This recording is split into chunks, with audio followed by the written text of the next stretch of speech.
Building a harmonious world requires a comprehensive diplomacy. In face of the global financial crisis, economic diplomacy is one of the most effective ways to deliver the notion. At the most difficult time, China still vows to maintain 8% economic growth. Meanwhile, it strengthens cooperation with the rest of the world.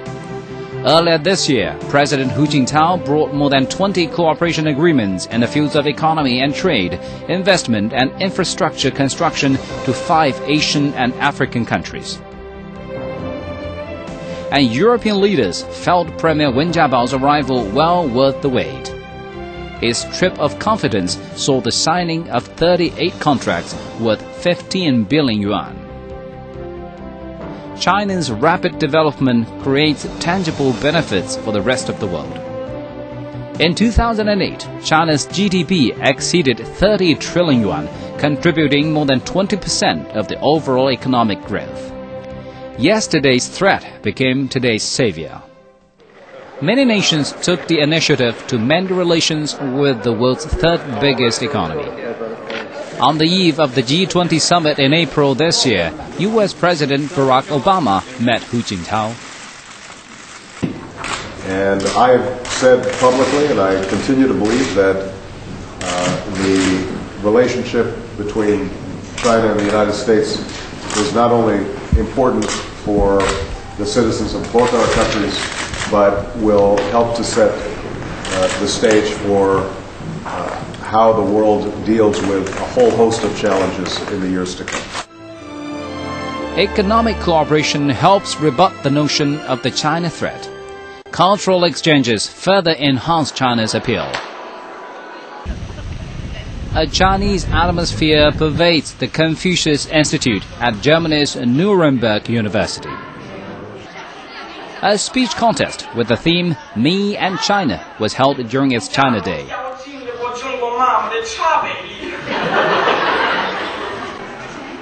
Also on display were tea and traditional Chinese medicine.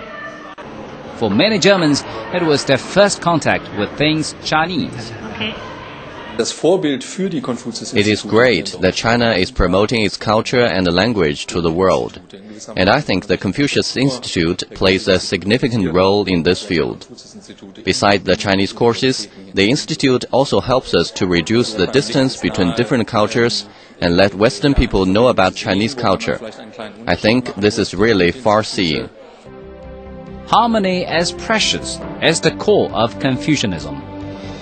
400 Confucius Institutes in over 80 countries are a business card of China's peaceful development. The Year of China held around the world also stirs up China fever and promotes people-to-people communication. The rise of the soft power of China is actually a good thing, not a bad thing. There's some people who worry that Chinese will use soft power to harm the U.S.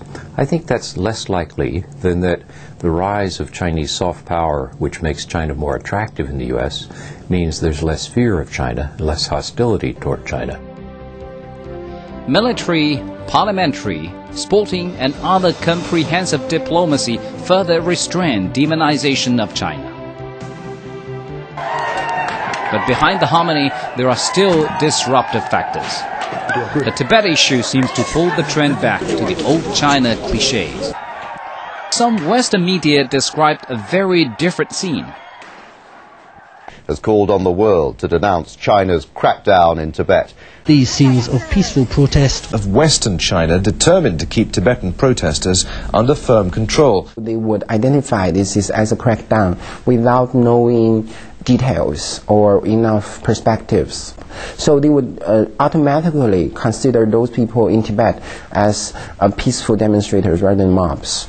So this naming strategy is always a strategy that the Western media would use, especially for countries like China and also Iraq and Palestine, because they are considered the other in the Western eyes. In the following months, the Olympic torch relay was disrupted time and time again. Today's world understands China a lot better than they did. than it did in the past. But there are still a lot of misunderstandings about China. There are two kinds of misunderstandings. One kind of misunderstanding is they really did not know China.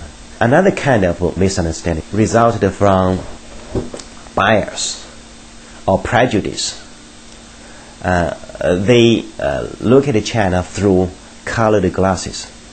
They do not want to recognize the Chinese achievement.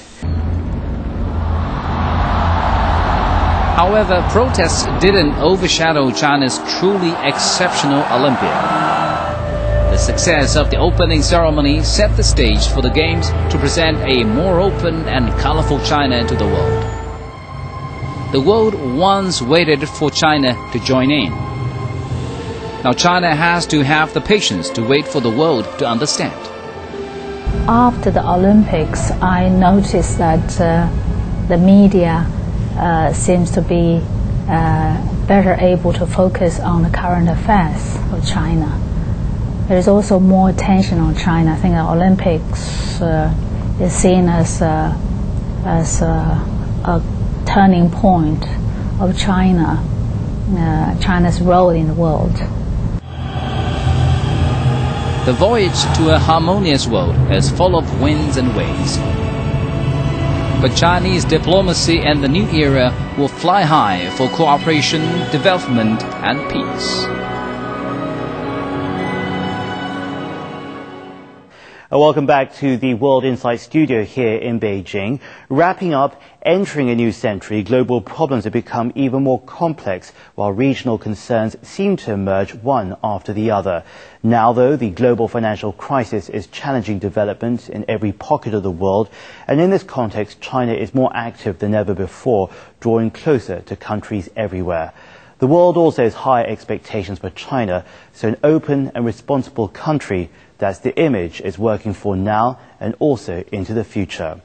That brings us to the end of this program, and with that, it also brings us to the end of this special look at 60 years of the People's Republic. Thanks for joining us here, and join us again at the same time next week for much more of the same.